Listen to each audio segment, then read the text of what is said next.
Everyone, welcome back to my channel. तो आज की जो वीडियो है उसमें हम पढ़ेंगे होम्योस्टैसिस के बारे में। जो होम्योस्टैसिस टॉपिक है ये भी एक इम्पॉर्टेंट टॉपिक है।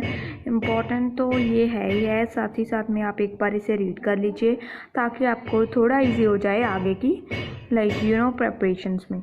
तो फर्स्ट है हमारे पास एक्सटर्नल इन्वायरमेंट, देन है इंटरनल इन्वायरमेंट, देन हम पढ़ेंगे homeostasis. First of all environment पढ़ेंगे। एक्सटर्नल इन्वायरमेंट क्या होता है? External environment surround the body and provide oxygen. जो हमारा एक्सटर्नल इन्वायरमेंट होता है वो क्या होता है? सराउंड करता है बॉडी को। क्या प्रोवाइड करता है? ऑक्सीजन प्रोवाइड करता है, न्यूट्रिशनल मटेरियल। जो न्यूट्रिशनल मटेरियल है वो प्रोवाइड करता है। ठीक है, required by all the body cells. जो ऑक्सीजन और न्यूट्रिशनल मटेरियल चाहिए होता है सभी बॉडी सेल्स को। ठीक है, देन हमारे इसका सेकंड है point, waste product of cell activity are eventually secreted into the external environment. जो भी सेल का वेस्ट प्रोडक्ट होता है, एक्टिविटी करता है, उससे जो सेल का वेस्ट प्रोडक्ट आता है जो नहीं चाहिए होता तो वो किस में एक्सक्रीट हो जाता है? इन एक्सटर्नल इन्वायरमेंट में। ठीक है, उसके बाद हम पढ़ेंगे इंटरनल इन्वायरमेंट। अभी इंटरनल इन्वायरमेंट क्या होता है? Internal environment provide chemical substances produce by specialised cell. कोई भी सेल है, अगर जो भी कोई सेल स्पेशलाइज सेल है वो कोई ना कोई क्या केमिकल सब्सटेंस प्रोड्यूस करेगा, तो वो क्या करेगा? इंटरनल इन्वायरमेंट उसे प्रोवाइड करेगा। ठीक है, all living cells in the body are bathed in a fluid called interstitial और टिश्यू फ्लूइड। जितने भी हमारी बॉडी के लिविंग सेल्स होते हैं बॉडी में वो बाथ करते हैं। बाथ माने तो ऐसे डूबे हुए होते हैं, ऐसे नहा रहे होते हैं। किस फ्लूइड में? इंटरस्टिशियल फ्लूइड, या फिर हम बोल देते हैं टिश्यू फ्लूइड में। ठीक है, oxygen, nutritional materials, chemicals produced by the body and waste product passes through the interstitial fluid। जो भी ऑक्सीजन जानी है पहले इंटरस्टिशियल फ्लूइड में जाएगी, देन सेल में जाएगी। ठीक है, जो भी न्यूट्रिशनल मटेरियल जाना है पहले इंटरस्टिशियल फ्लूइड में जाएगा, देन सेल में जाएगा। केमिकल जो प्रोड्यूस हुए हैं जो फिर वेस्ट प्रोडक्ट वो कैसे होगा? इंटरस्टिशियल सेल से इंटरस्टिशियल होगा। ठीक है, ऐसे ही पहले इंटरस्टिशियल में फिर सेल में। And the internal transportation system इसमें होता है। इंटरनल पहले ट्रांसपोर्टेशन होती है। ठीक है, थर्ड पॉइंट क्या कह रहा है? Composition of internal environment is maintained within the narrow limits। narrow limits माने तो जो कंपोजिशन है इंटरनल इन्वायरमेंट है जो हमारा, उसकी जो कंपोजिशन कौन मेंटेन करते हैं? नैरो लिमिट्स में। ठीक है, नैरो माने तो ज़्यादा नहीं, एक होता है वाइड, एक होता है नैरो। नैरो कम होना है। ठीक है, कम लिमिट होती है। ठीक है, one structure and function are coordinated.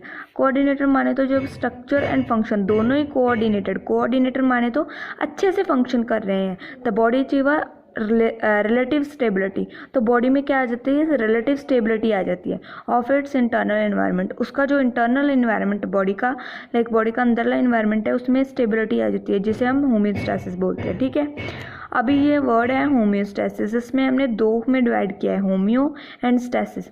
Homeo माने तो सेम, स्टैसिस माने तो standing still. Is a condition in which bodies internal environment remains with in the certain physiological limits. ठीक है, ये क्या है? एक बॉडी की कंडीशन है जिसमें क्या होता है? बॉडी का इंटरनल एनवायरनमेंट कांस्टेंट रहता है एंड फिजियोलॉजिकल लिमिट में। It is the existence and maintenance of relative body. इसमें क्या होता है? रिलेटिवली कांस्टेंट एनवायरनमेंट रहता है विद इन द बॉडी। ठीक है, एग्जिस्टेंस जो मेंटेन करता है इंटरनल एनवायरनमेंट कांस्टेंट रहता है। अगर इसकी मैं आपको एग्जांपल दूँ, एग्जांपल क्या है? टेम्परेचर, हमारी बॉडी का टेम्परेचर। अभी देखिए हमारी बॉडी है, ठीक है, हम सबको पता है जो हमारी बॉडी है उसका टेम्परेचर 37 डिग्री सेल्सियस होता है अप्रॉक्सीमेट। अब मान के चले तो 37 डिग्री सेल्सियस होता है गर्मी में भी और सर्दी में भी। ठीक है, अगर तो गर्मी है, समर चल रहा है, ठीक है, तो क्या होगा? स्वेट आएगा, उससे हमें कूलिंग प्रोवाइड होगी जब स्वेट एयर के कांटेक्ट में आएगा। सर्दी में क्या होगा? हमें गूज बम्स आते हैं, या फिर हम मान लीजिए हम मोटे कपड़े पहनते हैं जिससे हमें बॉडी का टेम्परेचर मेंटेन रहता है। ठीक है, ये इसकी एग्जांपल है होम्योस्टैसिस। जो इंटरनल इन्वायरमेंट है वो क्या रहेगा? कांस्टेंट रहेगा। ठीक है, उसके बाद आता है हमारा second point, in other word it's a condition in which body's function fluid and other factor of internal are maintained at level suitable to support life. और अदर वर्ड्स में देखें तो ये एक ऐसी कंडीशन है जिसमें बॉडी के फंक्शन, फ्लूइड, तो जितने भी इंटरनल फैक्टर है वो मेंटेन रहते हैं एट अ लेवल पे, सूटेबल रहते हैं और सपोर्ट करते हैं लाइफ को। ठीक है, उसके बाद आता है हमारा third point. An American physiologist है वॉल्टर बी कैनन, इसने 1870 to 1945 डिस्क्राइब द टर्म, इसने की थी टर्म को डिस्क्राइब, होम्योस्टैसिस टर्म को। ये आपको एमसीक्यूज में आ सकता है, आप इसे थोड़ा सा लर्न और माइंड में रखिए, ठीक है। देन हमारा आ जाता है होम्योस्टैसिस। जो हमारा होम्योस्टैसिस है वो ग्रीक वर्ड से बना हुआ है, दो ग्रीक वर्ड, होम्यो माने तो सिमिलर एंड स्टैसिस माने तो स्टेबल, ठीक है।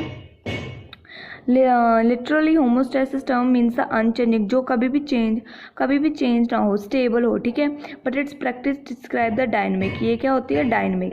स्टैटिक नहीं, जब हम इसे प्रैक्टिस करते हैं तो ऐसा लगता है ये डायनेमिक है, चेंजेस है, ठीक है। इसमें ever changing situation kept with in the narrow limit, तो चेंजिंग सिचुएशन क्या हो सकती है, नैरो लिमिट में हो सकती है। लाइक कभी कभार हमारा बॉडी का टेम्परेचर है वो 37 नहीं रहता, ऊपर हो जाता है, कभी कभार नीचे हो जाता है, फीवर की कंडीशन आ जाती है, ऐसे बोल रहे हैं ये, ठीक है। There are many factor in the internal environment which must be maintain with in the narrow limit, बहुत सारे फैक्टर हैं, इंटरनल एनवायरनमेंट है जो क्या मेंटेन करते हैं, नैरो लिमिट है। जैसे कि टेम्परेचर, ग्लूकोज लेवल, ठीक है, water, electrolyte concentration, oxygen and carbon dioxide level, acidity, BP, ये हमेशा तो ऐसे स्टेबल नहीं ना रहते।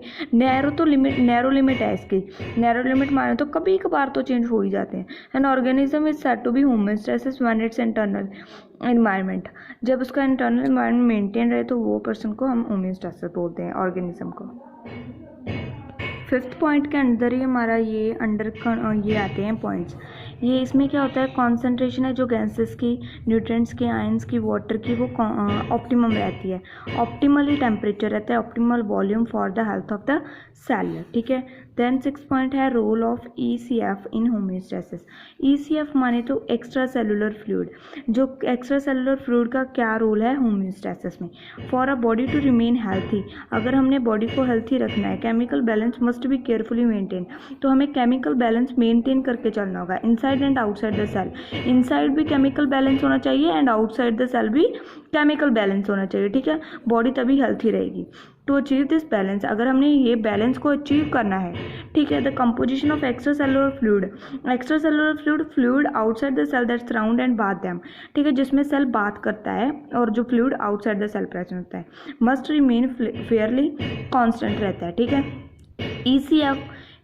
ECF circulates throughout the body, ECF क्या करता है, सर्कुलेट करता है थ्रू आउट द बॉडी।